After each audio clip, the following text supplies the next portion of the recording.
तो जय हिंद साथियों। आज के स्टूडियो में देखने वाले एनटीपीसी का सिलेबस, ठीक ना। पूरा सिलेबस देखने वाले मैथमेटिक्स और यहाँ पर रीजनिंग का, ठीक ना। यानी मैथमेटिक्स और रीजनिंग का फुल सिलेबस देखने वाले हैं और किस प्रकार आपको तैयारी करना है इसके बारे में भी चर्चा करेंगे। तो इस वीडियो को शुरू से लेकर एंड तक जरूर देखिएगा।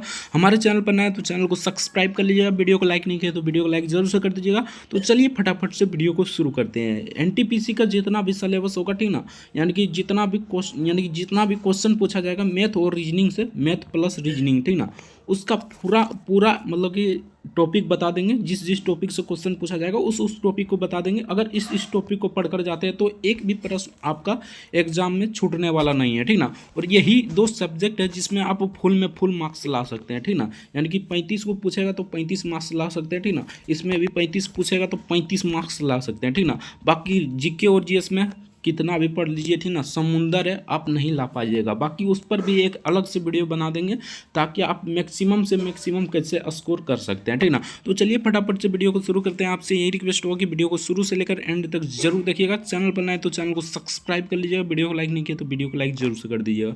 पाठ्यक्रम यानी कि सिलेबस पूरा देखने वाले हैं एनटीपीसी का, मैथ और रीजनिंग का, ठीक ना। तो चलिए पहले मैथ का शुरू करते हैं, उसके बाद हम बताएंगे किस प्रकार आपको तैयारी करना है ऑनलाइन, यानी कि आप यूट्यूब से भी तैयारी कर सकते हैं इसको, ठीक ना।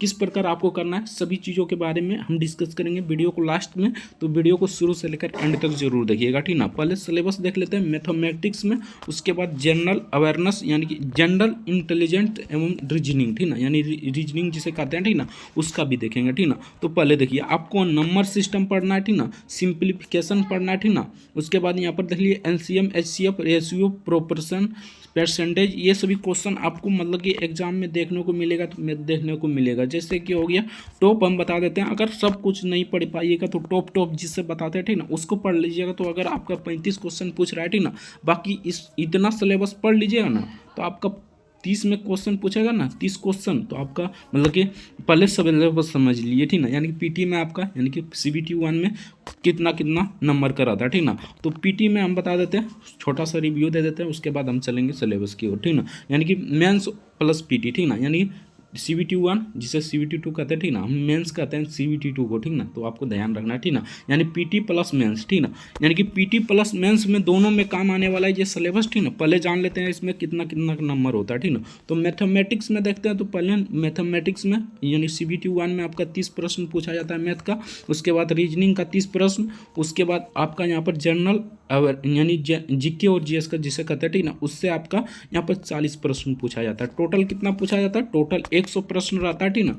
टोटल 100 प्रश्न रहता है, ठीक ना। और नेगेटिव मार्किंग 1/3 रहता है, यानी 3 को गलत कीजिएगा तो आपका एक सही नंबर काट लिया जाएगा। ये सिंपल सा बात है, रेलवे का रूल है, ठीक ना। हर एक एग्जाम, जो भी एग्जाम दीजिएगा रेलवे में, ठीक ना, तो इसको ध्यान रखिएगा, ठीक ना। 3 को गलत कीजिएगा तो एक नंबर आपका कट जाएगा, ये आपको ध्यान रखना है, ठीक ना। एक्यूरेसी के साथ चलिएगा। अगर मान लीजिए आप 80 क्वेश्चन मारे ना, आपका एक्यूरेसी है कि 1 से 2 प्रश्न हमारा गलती हो गया, मान लीजिए 3 से 4 प्रश्न गलती हो गया, तो आपका नॉर्मलाइजेशन ज़्यादा मिलेगा, ठीक ना। अगर आप मान लीजिए 80 क्वेश्चन मार दिए, ठीक ना, और इसमें से आपका 20 क्वेश्चन गलत हो तो आपका नॉर्मलाइजेशन में नंबर नहीं मिलने वाला, ठीक ना। तो जितना एक्यूरेसी रखिएगा उतना ही आपका फायदा होने वाला, ठीक ना। अगर आप 60 क्वेश्चन ही जानते हैं ना, तो 60 क्वेश्चन मार के आइए, ठीक ना। डेफिनेटली हम कहते हैं आपका 80 नंबर से प्लस हो जाएगा, ठीक ना। बाकी आप 60 नंबर तो मारिएगा तो आपका सिलेक्शन पहले ही नहीं होने वाला, ठीक ना। तो आप लोग मतलब कि बाद में बताएंगे किस प्रकार आपको मतलब पूरा तैयारी करना है। पहले तो सिलेबस देख लीजिए, ठीक ना। आप सीबीटी 1 में जान लिए 30 प्रश्न आपका मैथ का रहता है और 30 प्रश्न रीजनिंग का रहता है और 35 यानी कि 40 प्रश्न आपका जीके और जीएस का रहता है, ठीक ना। इतना ही तैयारी करना है, ठीक ना।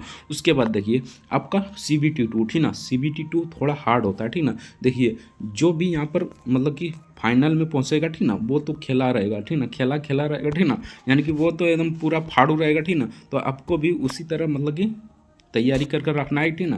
यानी कि मेंस का भी अभी से तैयारी करना है, ठीक ना। ये नहीं कि आपका पीटी हो गया उसके बाद मेंस का करेंगे तो आप पीछे रह जाइएगा, ठीक ना। यानी कि दोनों का एक ही साथ तैयारी करना है, ठीक ना। सिर्फ मैथ यानी कि सिर्फ सीबीटी 2 में, ठीक ना, थोड़ा सा हार्ड क्वेश्चन पूछा जाता है, थोड़ा सा अपर लेवल रहता है, तो आपको टेंशन लेने की आवश्यकता नहीं है, ठीक ना। आपको देख लीजिए और मतलब कि सीबीटी 1 में 90 मिनट का समय रहता है, इसको भी ध्यान रखना है। 90 मिनट में आपको यानी 1.5 घंटा में आपको 100 प्रश्न हल करने के लिए कहा जाता है, ठीक ना। अब देख लेते हैं CBT2 में, ठीक ना। CBT2 में टोटल 120 प्रश्न पूछा जाता है, ठीक ना, और 90 मिनट का ही समय रहता है। देखिए यहाँ पर 100 क्वेश्चन पूछा गया था CBT1 में, लेकिन 90 मिनट यानी 1.5 घंटा का समय था। इसमें 20 प्रश्न बढ़ा दिया, तब फिर भी 90 मिनट का समय है, तो यहाँ पर समय का अभाव आपसे हो सकता है, ठीक ना। तो आपको मतलब कि प्रैक्टिस ज़्यादा करना है, ताकि आप मतलब कि आराम से बना लीजिएगा, ठीक ना। अब देखते हैं आपका CBT2 में कितना कितना प्रश्न किस सिलेबस से रहता है, ठीक ना। मैथमेटिक्स की बात करें तो इसमें से 35 प्रश्न रहता है, और रीजनिंग 35 प्रश्न रहता है। उसके बाद GK और GS में आपका 50 प्रश्न रहता है, ठीक ना। टोटल कितना हो गया, 70 इधर 50 इधर, कितना हो गया 120 प्रश्न, ठीक ना। तो इतना इस सिलेबस रहता है, ठीक ना, ध्यान रखना है इसको, ठीक ना। अब देख लेते हैं यानी कि मैथमेटिक्स में कुछ इस प्रकार सिलेबस है। Number system, simplification, HCF LCM, ratio, proportion, percentage, profit and loss, ठीक ना। इस प्रकार average, time and work, time distance, यहाँ पर एज से क्वेश्चन पूछा जाता है, ठीक ना। अलजेब्रा से पूछा जाता है, त्रिकोणमिति से पूछा जाता है, ठीक ना। त्रिकोणमिति को भी आपको पढ़कर जाना चाहिए, ठीक ना। ज्योमेट्री से भी क्वेश्चन पूछा जाता है, ठीक ना। मिसलेनियस यानी कि मिसलेनियन से भी पूछा जाता है, और यहाँ पर मेंसुरेशन से भी क्वेश्चन आपको देखने को मिलता है, ठीक ना। सभी को कर जाना है। अब देख लेते हैं रीजनिंग का, ठीक ना। टोटल इतना ही आप अगर तैयारी कर लेते हैं, ठीक ना, कितना है यहाँ पर देखिए 1 2 3 4 5 6 7 8 9 10 11 12 13 14 15 16 17 18 टॉपिक है, ठीक ना। 18 टॉपिक नोट करके रख लीजिए अपने कॉपी में। अगर सबको अच्छे से कर जाते हैं और प्रैक्टिस प्रॉपरली कर लेते हैं, तो आपका 30 प्रश्न पूछा जाता है PT में, ठीक ना। 30 प्रश्न में एक भी प्रश्न इधर से उधर नहीं आ सकता, ठीक ना। आप 30 में 30 बनाइएगा, ठीक ना। और 35 प्रश्न आपका मेंस में पूछेगा नहीं, यानी कि CBT2 में पूछेगा, तो 35 में 35 आप वहाँ पर भी बना सकते हैं, ठीक ना। तो आपको सिंपल सा इसको तैयारी कर लेना, ठीक ना। इसमें आप मतलब कि रीजनिंग और मैथ में आप 100 to 100 लगा सकते हैं, यानी छक्का लगा सकते हैं। बाकी GK और GS में तो समुद्र है, उसमें छक्का नहीं लगा सकते, ठीक ना। उसको भी मतलब ज़्यादा से ज़्यादा स्कोर कैसे करें, इसके बारे में अगले वीडियो में बताएंगे, ठीक ना। उसमें अच्छे से सिलेबस की चर्चा करेंगे।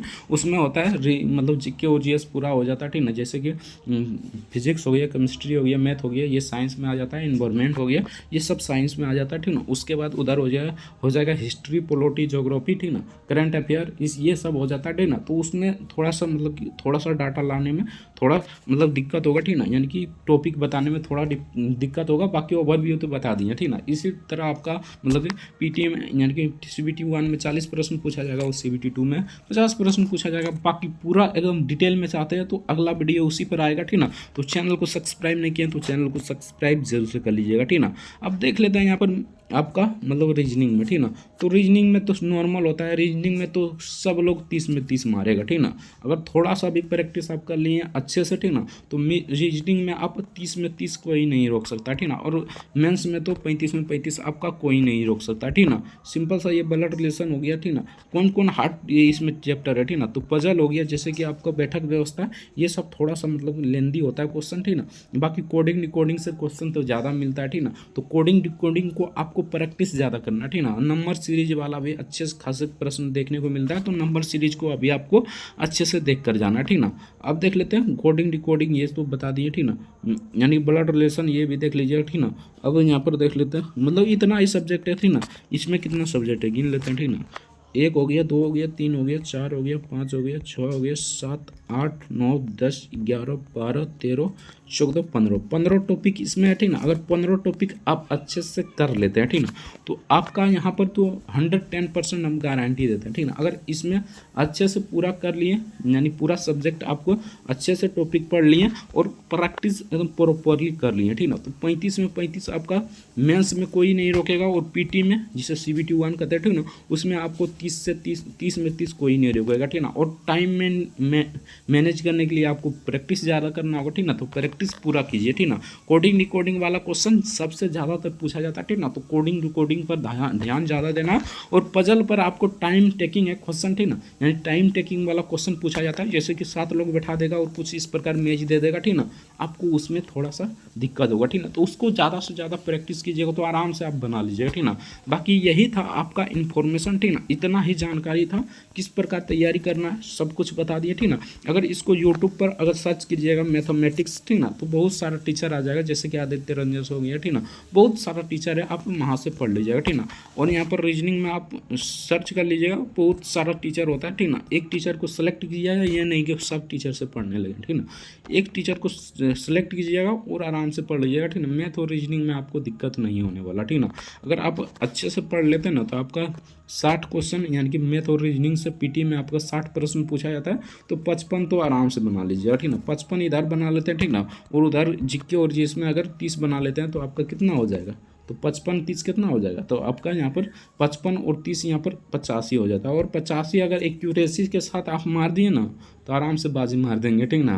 तो आप लोग अच्छे से तैयारी कीजिए। बाकी वीडियो कैसा लगा कमेंट करके जरूर बताना। चैनल पर नया है तो चैनल को सब्सक्राइब कर लीजिएगा, वीडियो को लाइक नहीं किया तो वीडियो को लाइक जरूर से कर दीजिएगा। मिलते हैं नेक्स्ट वीडियो में किस नेक्स्ट टॉपिक के साथ, तब तक के लिए जय हिंद जय भारत, वंदे मातरम। वीडियो देखने के लिए आपका बहुत बहुत धन्यवाद। अगर इसका प्रीवियस ईयर क्वेश्चन देखना चाहते हैं तो हम करा रहे हैं प्रीवियस ईयर क्वेश्चन, तो हमारे चैनल को सब्सक्राइब जरूर से कर लीजिएगा। जय हिंद जय भारत, वंदे मातरम। वीडियो देखने के लिए आपका बहुत बहुत धन्यवाद।